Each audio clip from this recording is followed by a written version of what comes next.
Welcome, friends, to our Wednesday meditation and talk. We're being webcasted on my Facebook and YouTube pages, and also IMCWs.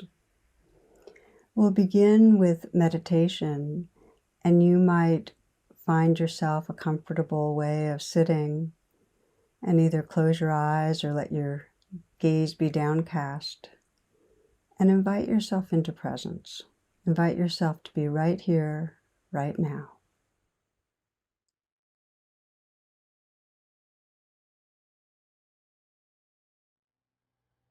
Let yourself become aware of this body sitting here breathing.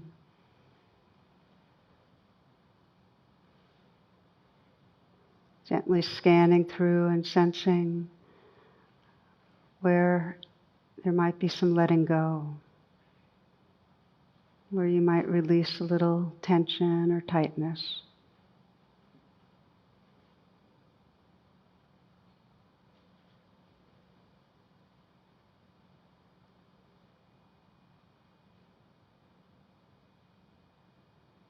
Using the image and the sense of a smile, let a smile spread through your eyes, allowing the outer corners of the eyes to lift a little, softening the eyes, feeling the brow smooth. See if you can sense a kind of receptivity, ease, and bringing that same slight smile to the mouth, feeling the inside of the mouth filled with a smile.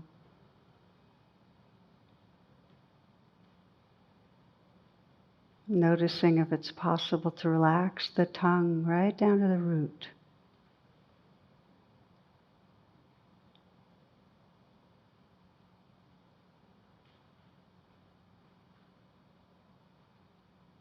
And feeling and visualizing that smile spread through the heart. So you're smiling into the heart. And can you sense a growing space there? Openness.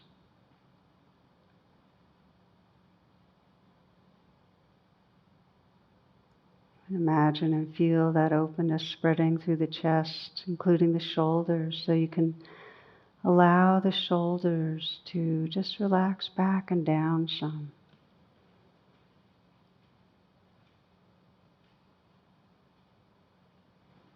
Feeling the shoulders from the inside.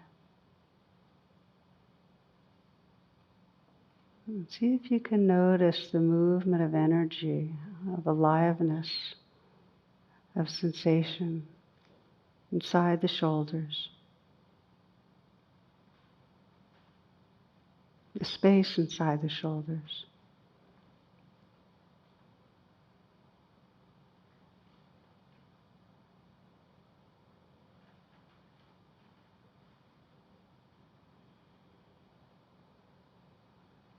Allowing the hands to rest in a very easy and effortless way.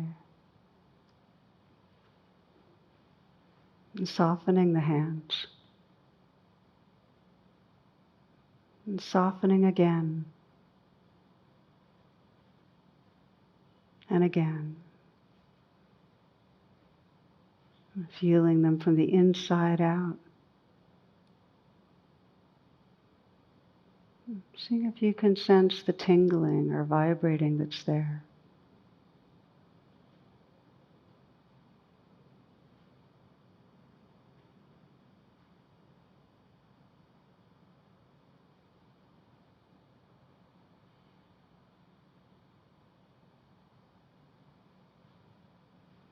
Sensing an openness at the chest. Feeling the chest from the inside out. The heart from the inside out. Seeing if you can sense the aliveness of sensation there.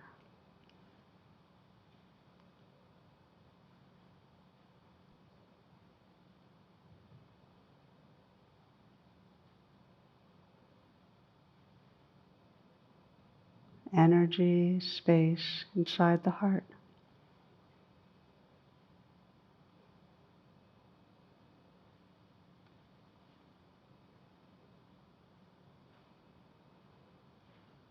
Softening the belly and sensing if you can let this next breath be received in a softening belly. This breath, and now this one, and again.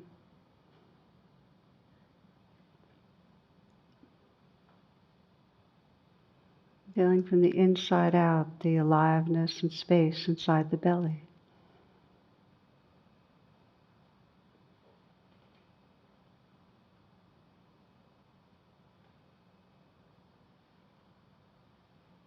The eyes still soft, slight smile at the mouth. The hands soft, and the belly soft. Scanning down and feeling the aliveness and space that fills the whole pelvic region.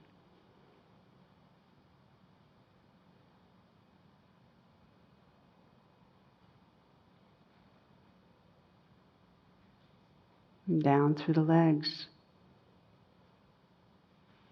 See if you can sense the length, the volume of your legs.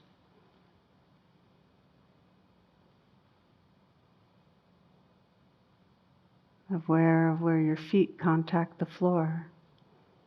Perhaps a sense of pressure or warmth.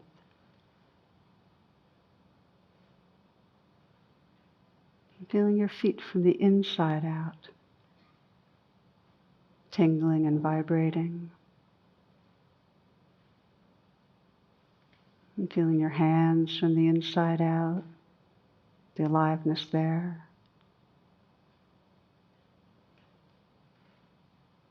Widening the attention to include simultaneously this whole body, this whole living dance of energy. This field of sensation.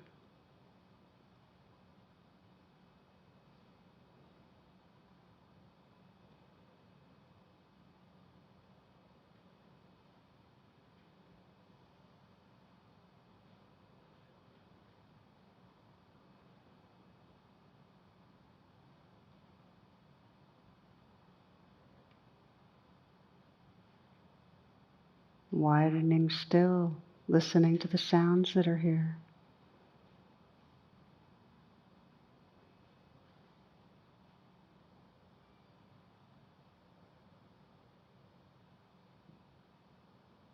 Listening to and feeling changing flow.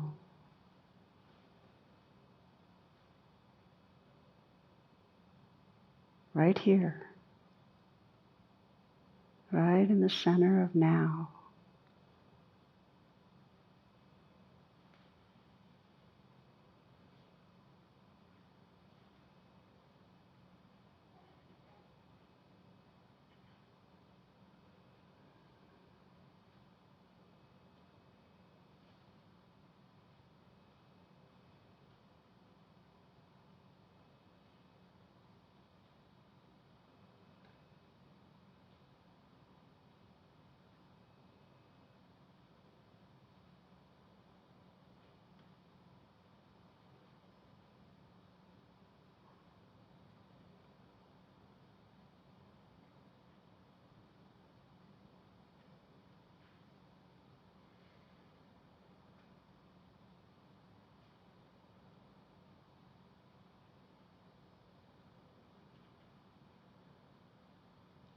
It doesn't take too long before you can notice that the attention drifts off in mental commentary, time traveling to the future, the past.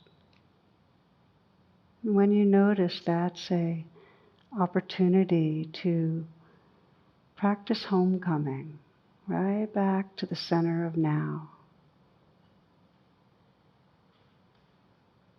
Reawaken the senses. listening.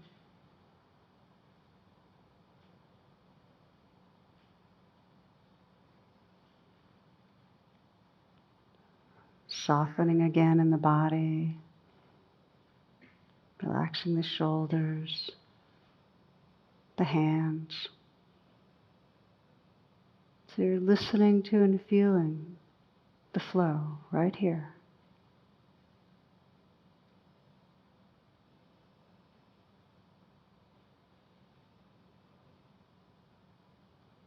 And to help sustain that presence, you might sense that part of what you're listening to and feeling is the movement of the breath. Not forcing anything. It's more receptive. The breath breathes itself.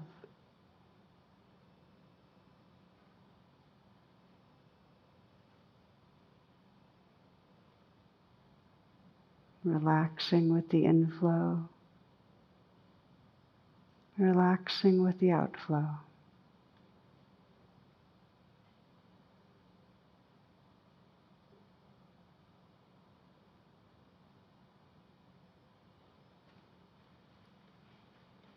Letting the breath be a home base, a portal or gateway right into the center of now.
Noticing where your attention is. And if the mind is drifted, exploring what it means to relax back.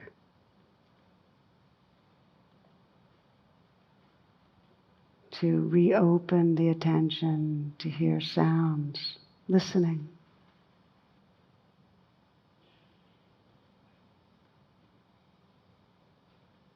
To relax the body and relaxing your heart.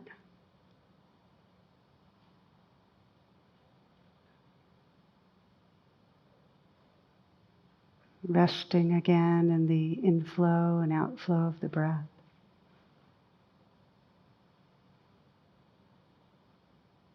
And sensing the presence that's here. The awake openness to moment experience.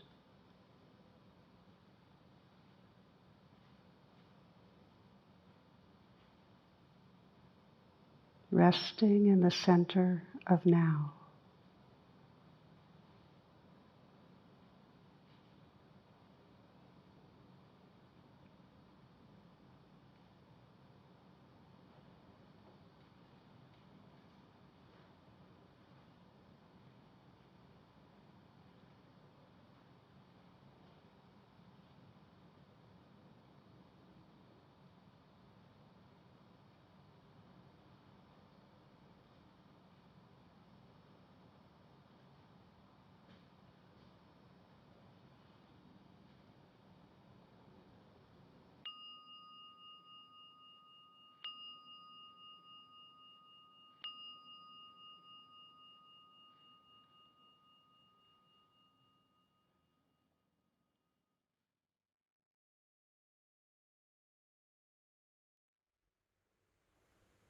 Gently bringing yourself back, perhaps taking a few full breaths, opening your eyes if they're closed, moving around if you'd like. I'd like to share with you the upcoming announcements. And the first is to please visit my website to find out about virtual offerings, upcoming events, featured events, tarabrach.com.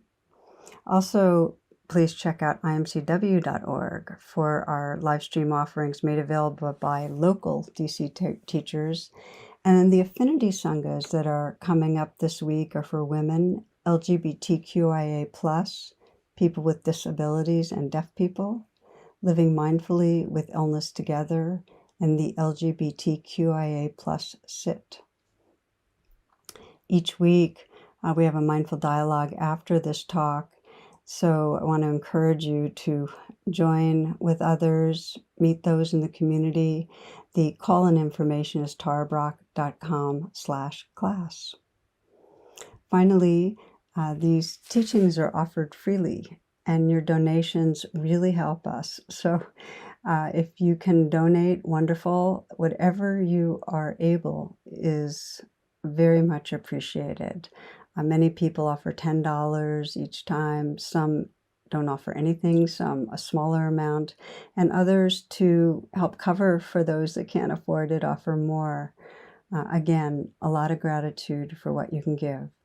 And the links are found in the description. Okay, we'll pause for a few moments and then begin this week's talk.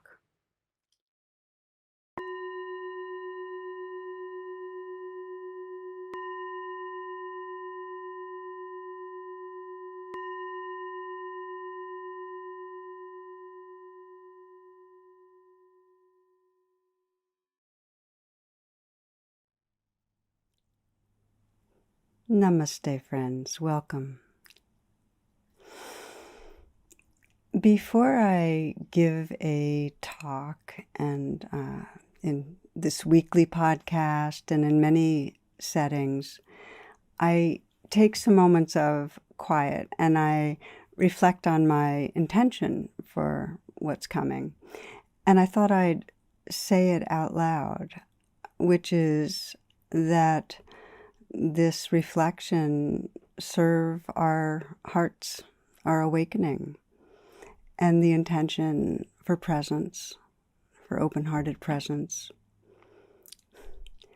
So I find when I take the time to get in touch with that, with a kind of sincerity that this is really what matters, it actually helps me stay aligned. It helps me stay connected. And I thought I'd begin in this way, letting you know, because this is the second part of a series on intention and the power of intention. And last week's talk is available for those that haven't listened. And just as a bit of a recap, it's really central in Buddhist psychology, the notion of intention. And it starts with karma, which means that everything has an effect. So your habitual kind of thinking, what you've eaten so far today, what you listen to, what news you listen to, how you're speaking with people, the kind of work you do, if you pause and meditate, what music you're listening to, everything impacts your experience and ripples out. So where intention comes in is behind every action, no matter what it is, a mental action, a physical action, there's an intention. And it's usually unconscious. And yet it creates our universe. The Buddha put it that our whole life comes out of the tip of intention. Everything, all of our experience. So if I am here and I have the intention to impress you or look good or raise money, up the donation level, it'll be a really different kind of talk than if the intention is that our hearts wake up, that this serve our awakening, our healing, our freedom. Okay, so intentions create actions, create our life experience.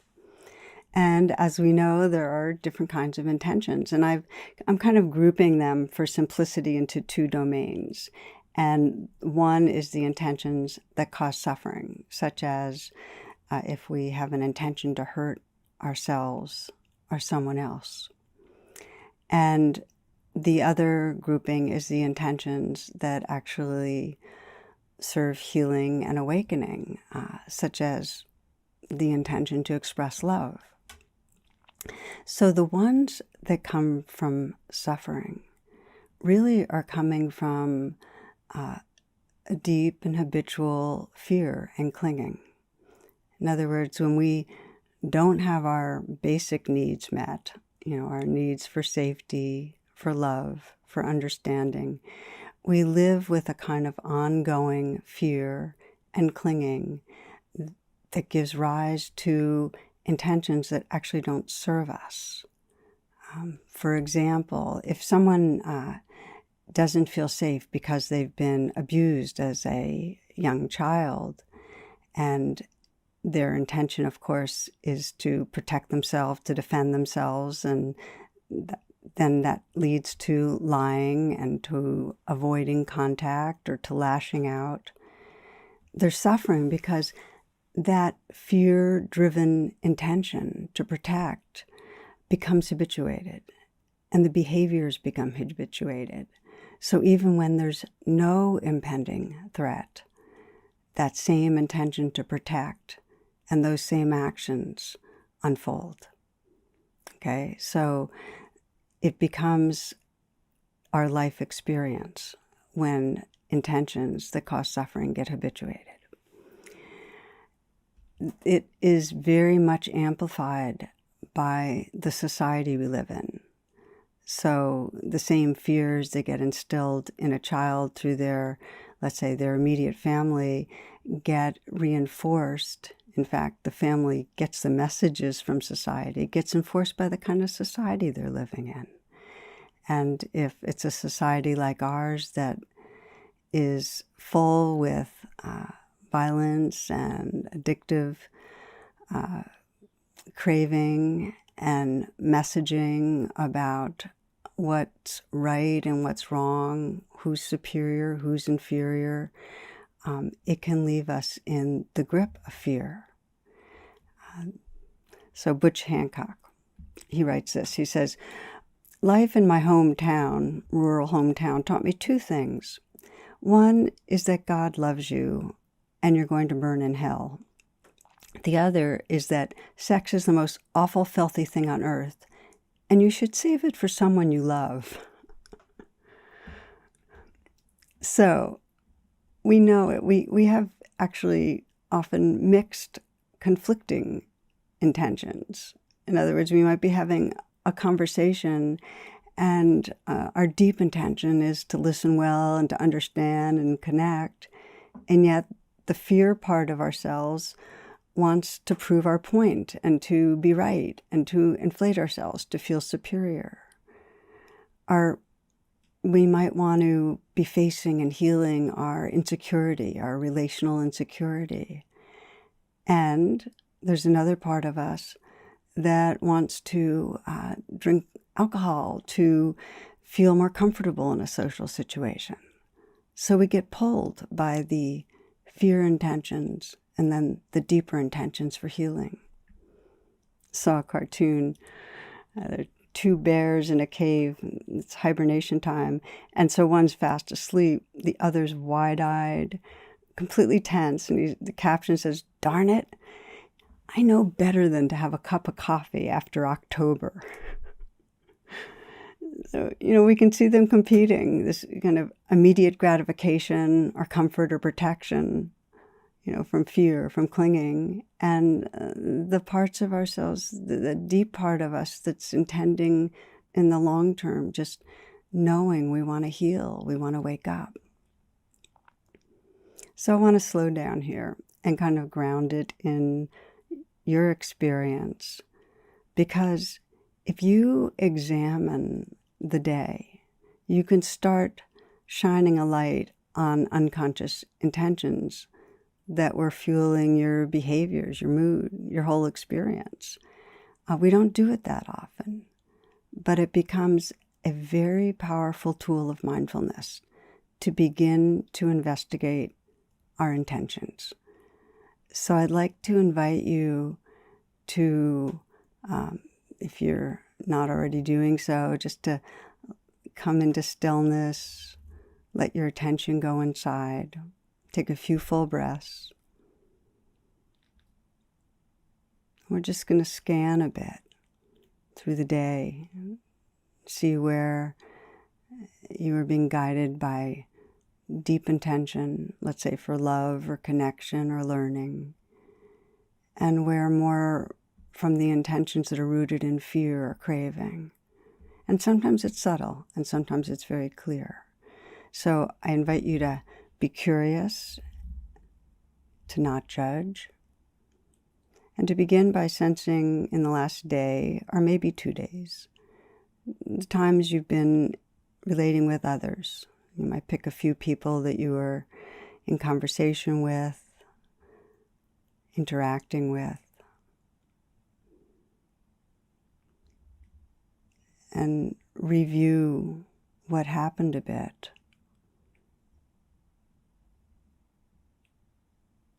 And see if you, as you do, you can sense whether your intention in that interaction was towards presence, towards love, towards understanding, or whether there was a fear-based intention or craving to get what you want, to fix them, to change someone, to impress or get approval, to get their attention, or maybe avoid their judgment, or maybe to get the interaction over. So just to scan and notice what kind of intention was operative.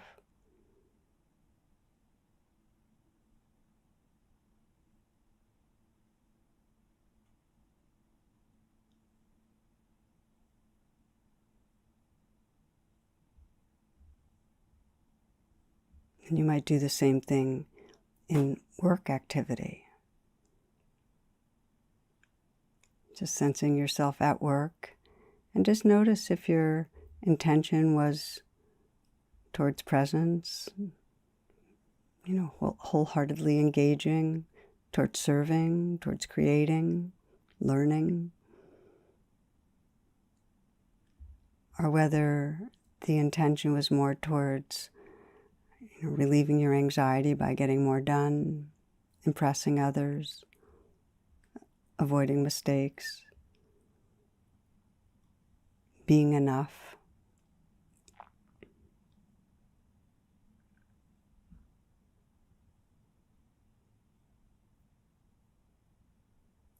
And you might scan how you've been relating to yourself.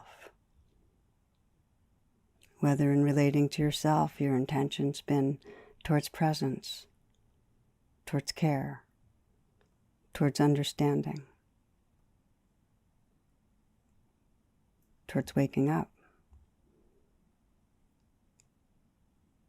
or whether it's been towards changing yourself by judging yourself, by pushing yourself, by aggressing against yourself, or whether you've been trying to avoid being with yourself, or maybe ignoring yourself. Again, not to add judgment to it, but just notice what kind of unconscious intention was behind the way you were relating to yourself.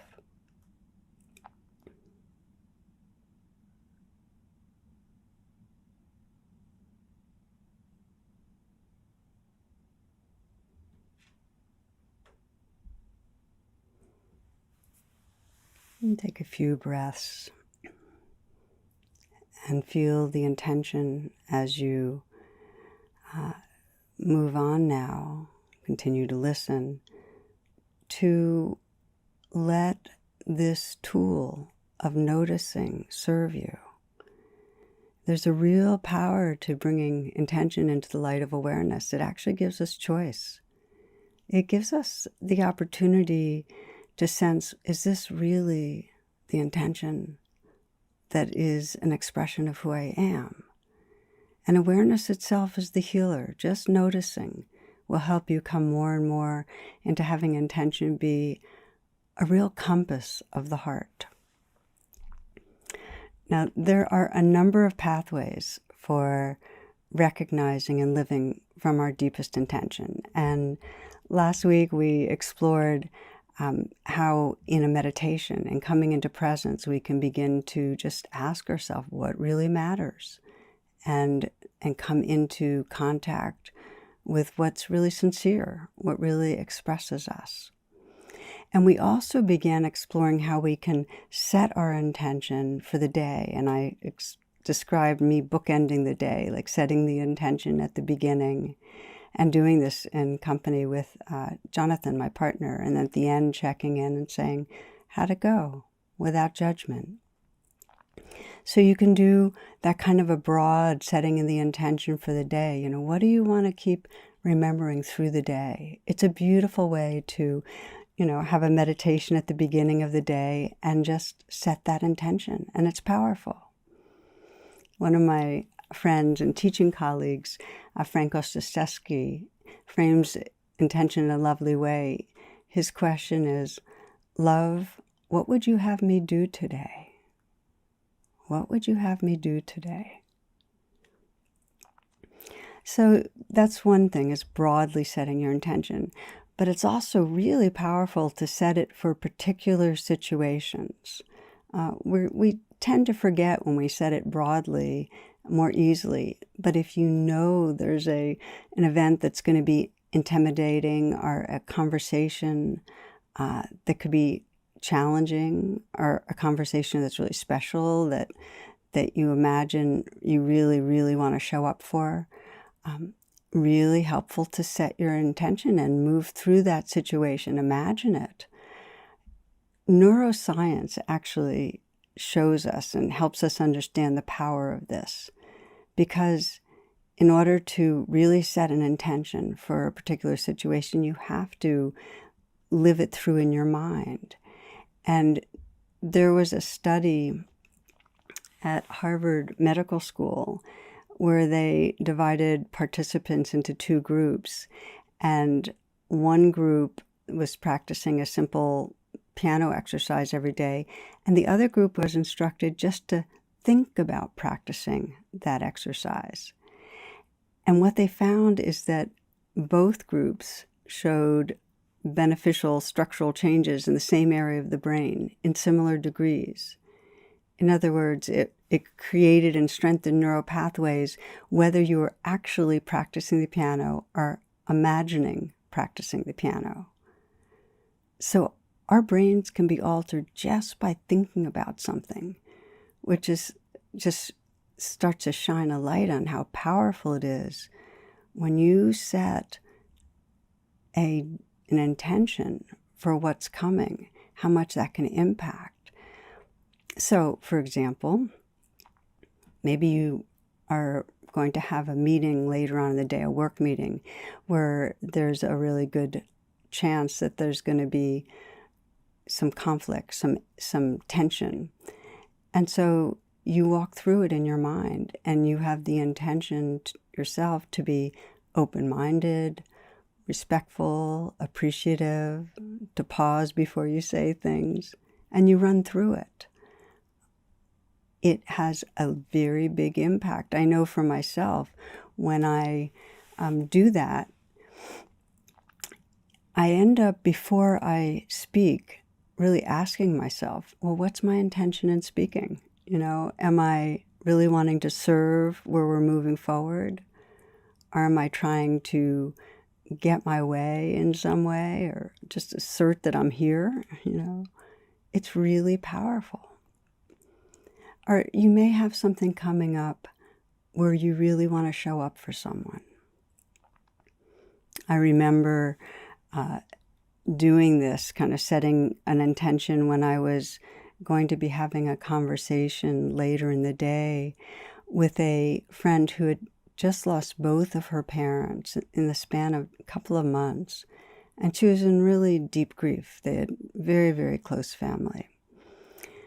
And so I asked that kind of question, really what matters in this? And just felt how much I wanted to offer a real deep presence, a listening presence, wholehearted presence. And when I rehearsed, in a sense, when I imagined into it, I could tell, oh, this is so painful. There's no good response. There's just being with. And so then the actual time came, and we spoke, and she shared a lot. And, I asked a few questions to make sure she was saying all she wanted. And then there was a silence. And we were on Zoom, and we were just there in silence. And it went on, and it got uncomfortable. So I was about to say something, and I have no idea what I had thought I was going to say. But there was this reminder then, okay, this is speaking from discomfort. I'm wanting to ease the discomfort. Just be quiet. Be the quietness, So I just stayed, and the quietness went on, and we were both in tears. And then she really wept. And as it quieted, she said, oh, I just so needed that. She said, I just so needed to be with someone who would just keep me company.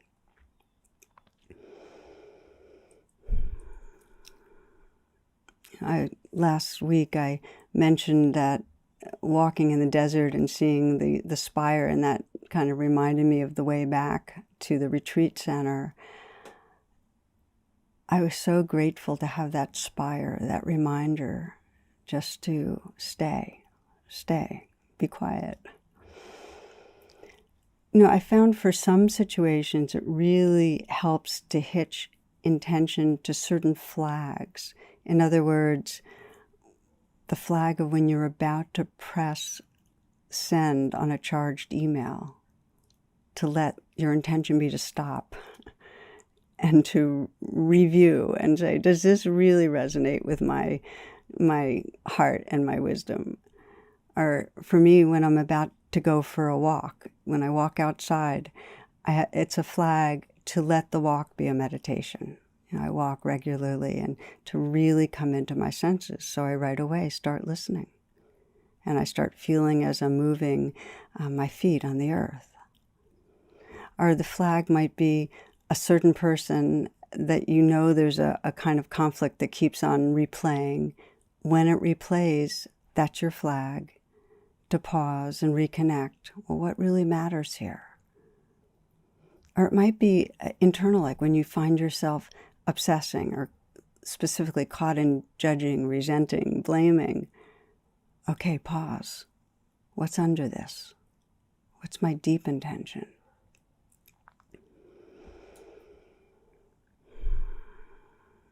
It's so powerful to ask those questions, to slow it down. It's a way of interrupting old patterns so that we have a choice to live more from our heart.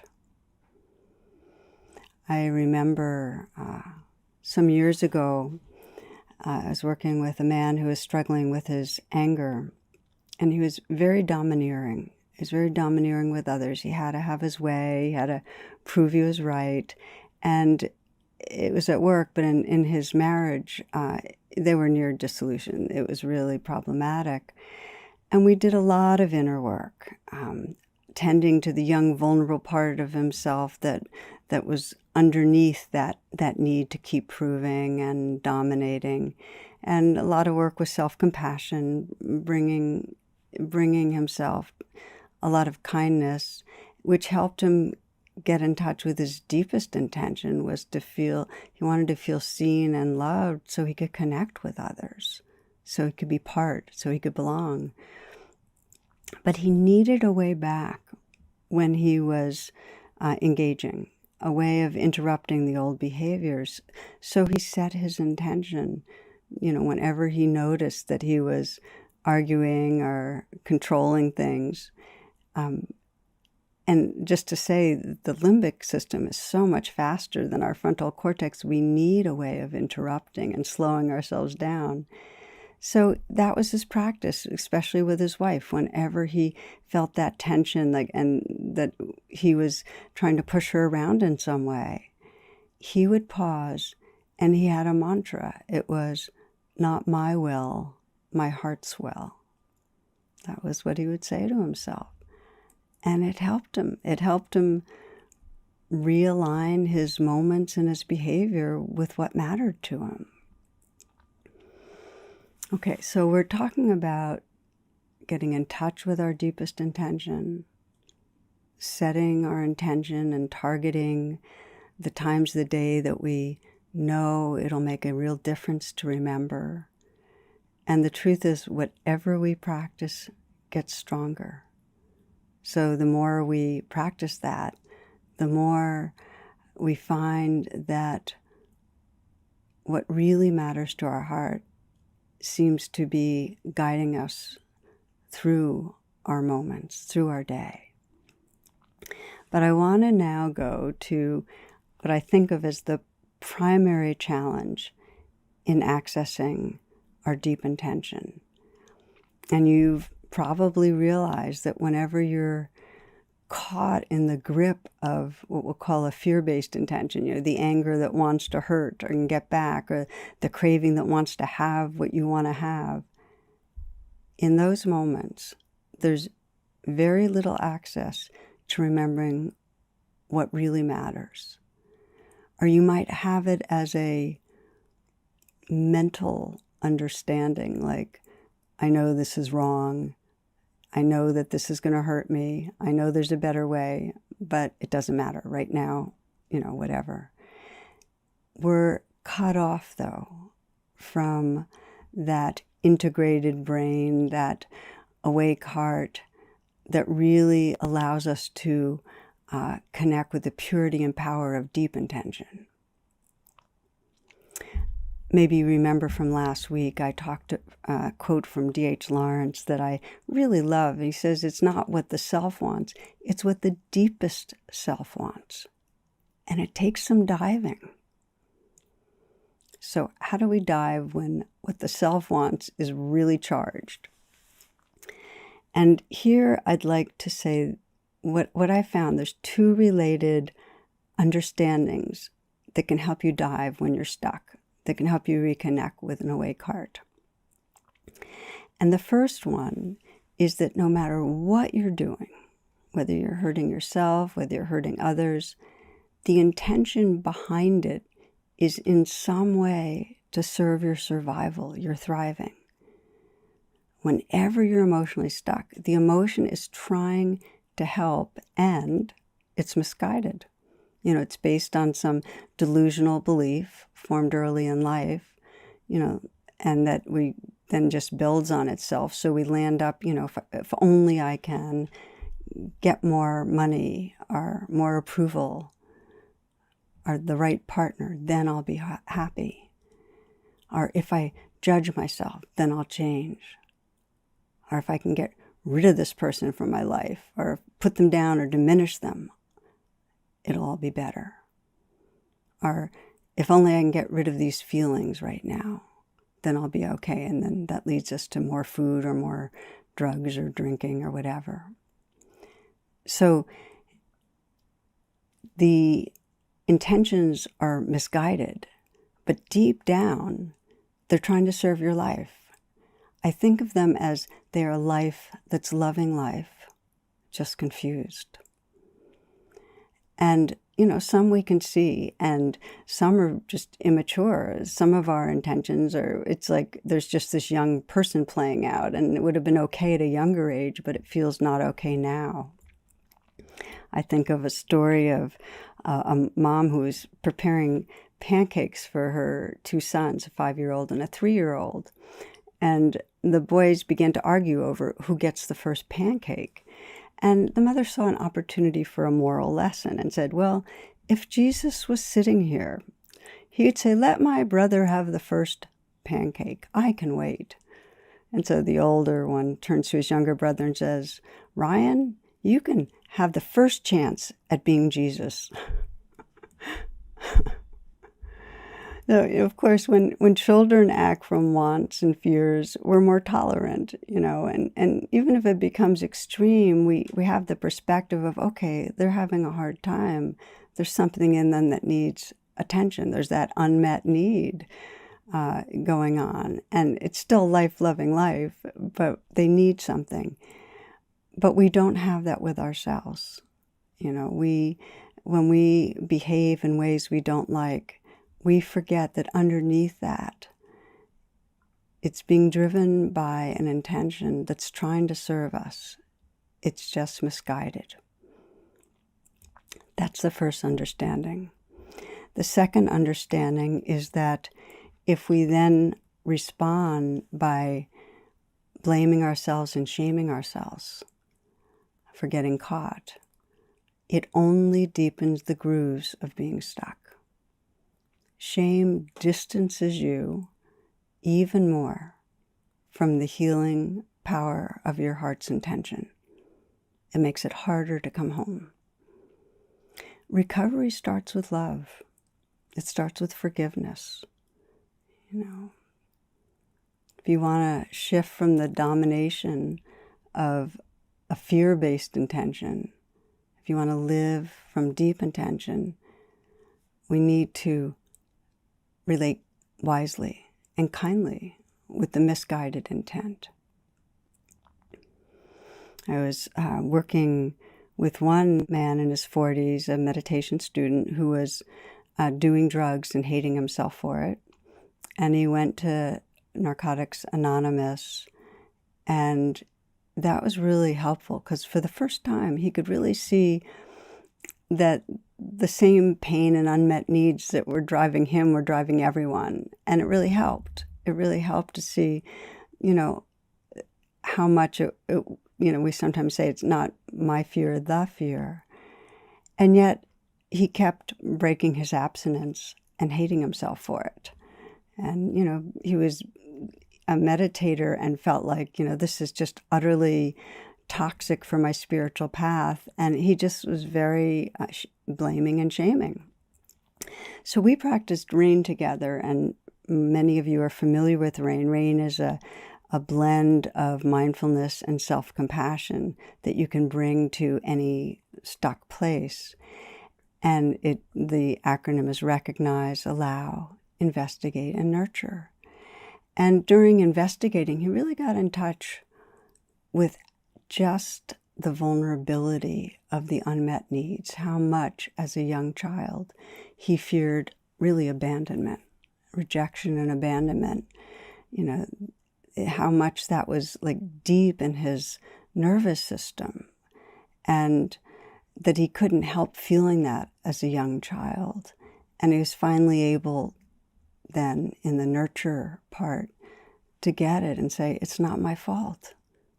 That feeling, that fear of abandonment's still there. And I'm trying to feel better in the midst of it. And it isn't a wise way, but it's not my fault that it's happening. And far from being a way to let him off the hook, it actually was the beginning of real healing, where he could bring the kind of compassion to that young child and to that fear of abandonment, to that fear of never belonging, the kind of compassion that really could nurture in a way that transformed. Shaming and blaming was keeping him from that. Once it wasn't there, once he said, it's not my fault, he could feel how deep his soul yearned for just living in love and living in presence. His soul yearned for it. He knew he was home when he got in touch with that intention. So I want to pause again here and invite you to reflect. We'll do a little reflection together on bringing rain to a place within us where we are still judging ourselves. If there's a place of shaming and blaming, maybe a behavior you know isn't good for you, or maybe it's hurting others. It's always both, really. And you can't stop. It might be a way of consuming, a way of lashing out, a way of neglecting yourself or others, judging. I'll take a moment and give you a chance to come up with something where the judgment is strong.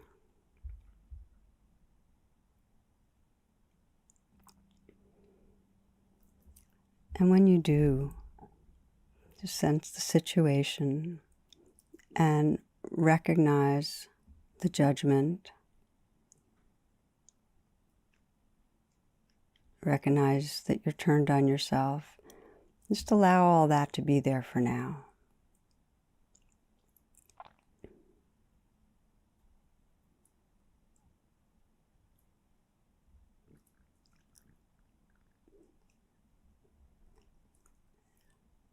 And then begin to investigate and bring to mind what you're judging, the behavior that you're condemning.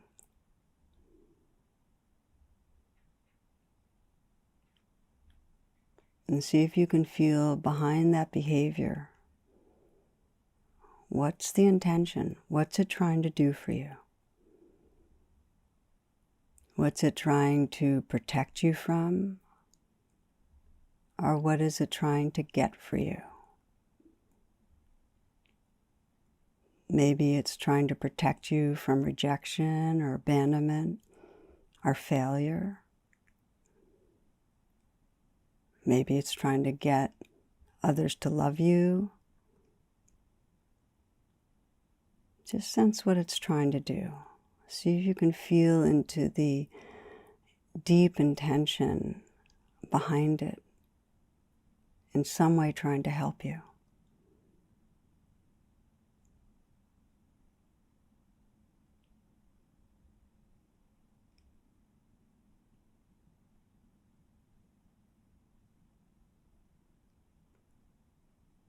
And as you do, sense the vulnerability that's there. You wouldn't be behaving in a way that felt harmful or off unless there was some suffering place inside. Just to get in touch with the vulnerability, the unmet need.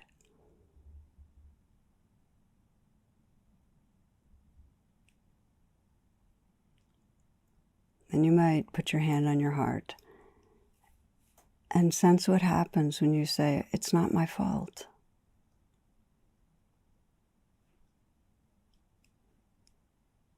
It's not my fault. Even try it with a more kind tone. It's not my fault.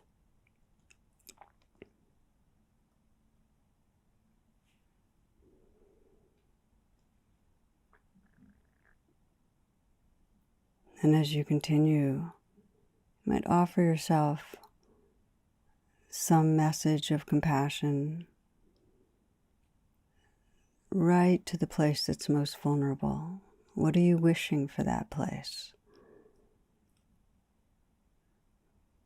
Just to send your blessing, your wish. What's your deepest intention?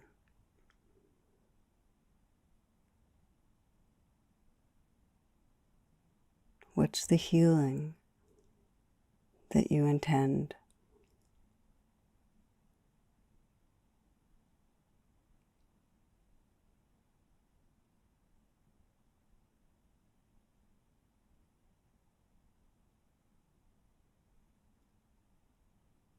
Just to let yourself rest in the presence that's here. And continue to feel into, within that presence, the care, the awake heart that's here.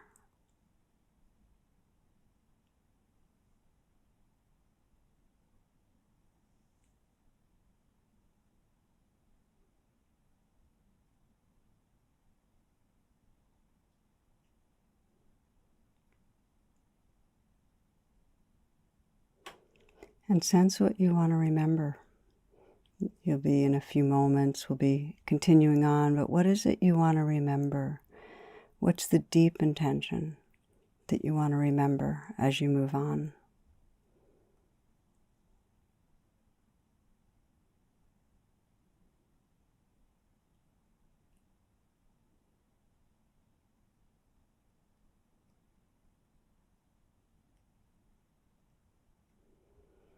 Taking a few full breaths. And if it helps you to write things down, please do. I want to again say the two understandings. If we want to dive from a fear-based intention to our deepest intention, is to remember that when you're caught, the intention that's there is in the most fundamental sense trying to help you. It's life, loving life. It's just distorted. And that blaming and shaming deepens the distortion. There's no diving. There's no coming home until we release. By releasing with, it's not my fault, it actually opens us to the possibility of real change, real transformation. And of course, this extends to when we've been talking about when we're blaming ourselves for behaviors that are harmful. It extends to blaming others when they're behaving in ways that we don't like. There's a misguided intention underneath. It's life, loving life, but distorted, confused. And if we can see that, it helps us let go of blame, come back home to our deepest intention and respond in a way that frees us up and possibly them towards healing. The sign of a true intention is sincerity. When you get in touch with something you deeply long for, something that really matters to your heart, you'll know it because you can feel it in your body. It feels sincere. You can feel it in your heart. Our true intention has to do with manifesting our full potential for love and awareness. And then the sign that we're in an ego intention or fear-based intention is it always feels off. We always feel like we're still striving, separate, distanced. We don't feel at home. So we need to keep pausing and diving to find what's really, really mattering to us. I've just seen for so many, the despair that people have is often because they've spent decades obeying the misguided intentions, chasing the approval, the affection, the attention, acquiring, are following the misguided fears of, that keep leading to pushing others away, numbing ourselves, rather than living aligned with presence, with love. There's a phrase you might be familiar with, how I live today is how I live my life. It's a compelling thing to consider. How I live today is how I live my life. And as we know, there's a quality in our daily trance that's very time-based in the sense that we're very habituated to life going on, and we forget the truth of impermanence. And what that does is it keeps us from inhabiting our deep intention because it leads us to postponing. Well, maybe down the road I'll more fully live from love, And we don't register that this may be our last season. For me, this might be my last walk, Maybe it's our last hug with a certain person. We don't know. We don't register that all that we love passes. You might consider someone who's very dear. And if you knew you were spending your last 5 minutes together, what would your intention be?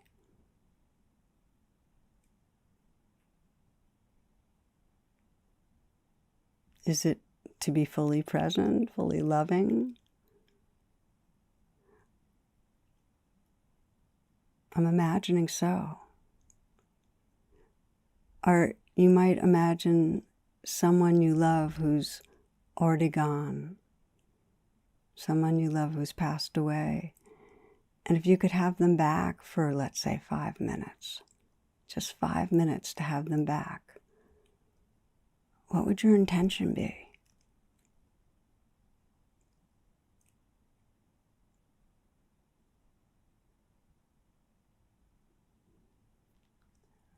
We postpone. We forget impermanence.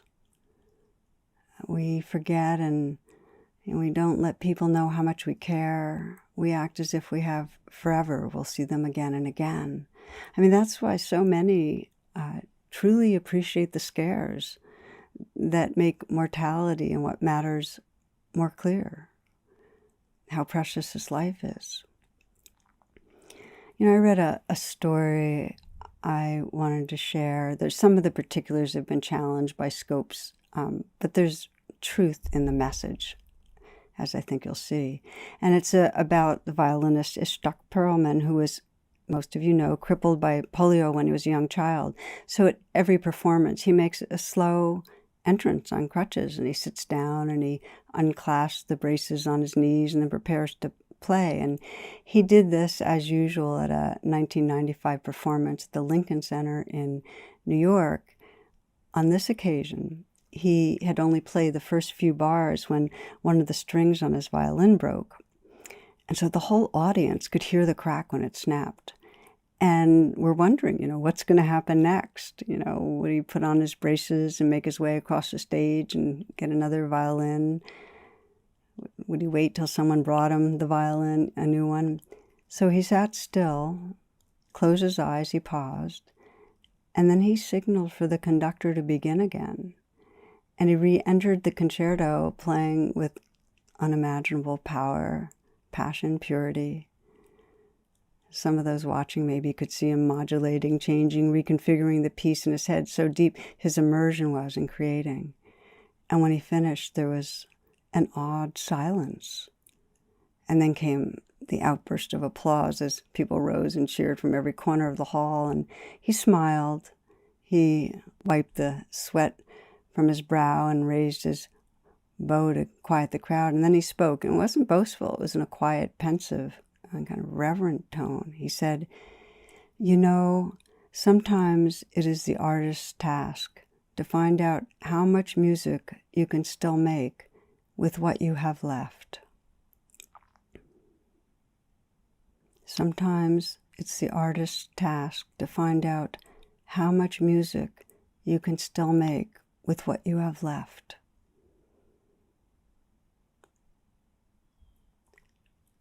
So for all of us, we're all playing with broken strings. It's an imperfect life, imperfect hurting world. And remembering our true intention, our deep intention, allows us to bring our full heart to our life.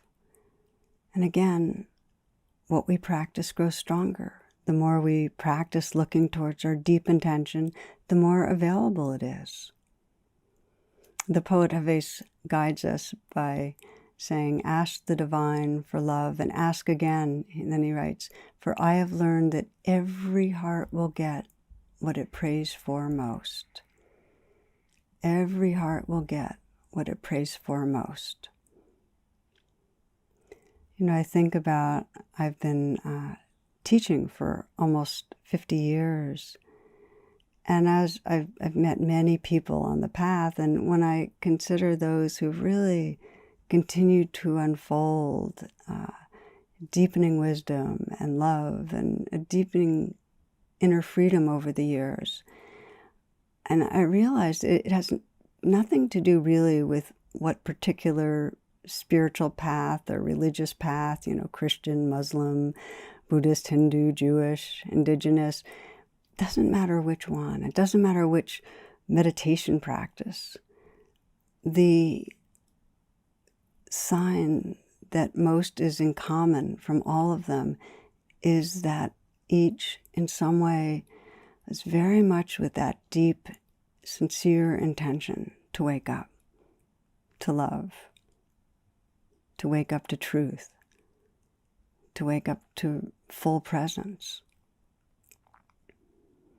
There's one teacher and friend, it was a couple of years ago, about to have major heart surgery and just knew the risks. So she had that awareness of impermanence and the power of intention. And she was reflecting on what she wanted to share with dear ones. She had that sense of, if this was the last thing I communicated. And for her, it was simply this. She said, be kind. Be kind to yourselves, to one another, to all living things, and to our dear Mother Earth. And let that kindness blossom into action.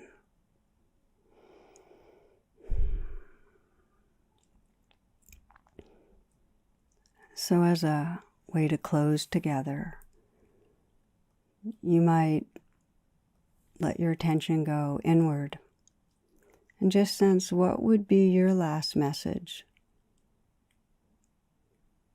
to dear ones about what matters.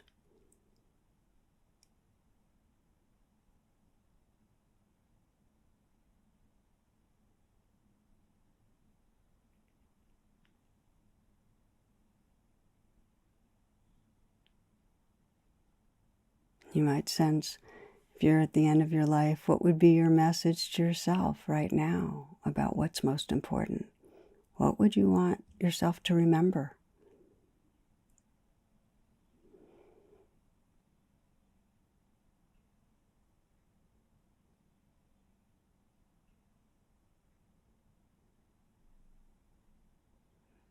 And as you sense the deep intention of your heart, just bow to it. Honor it. Know you want to come back again and again because this is home.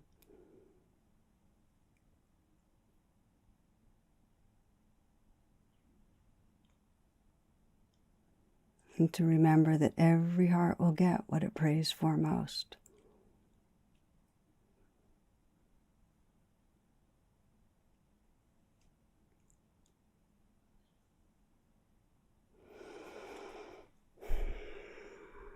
Namaste. Blessings, friends. Thank you for your presence and for your attention.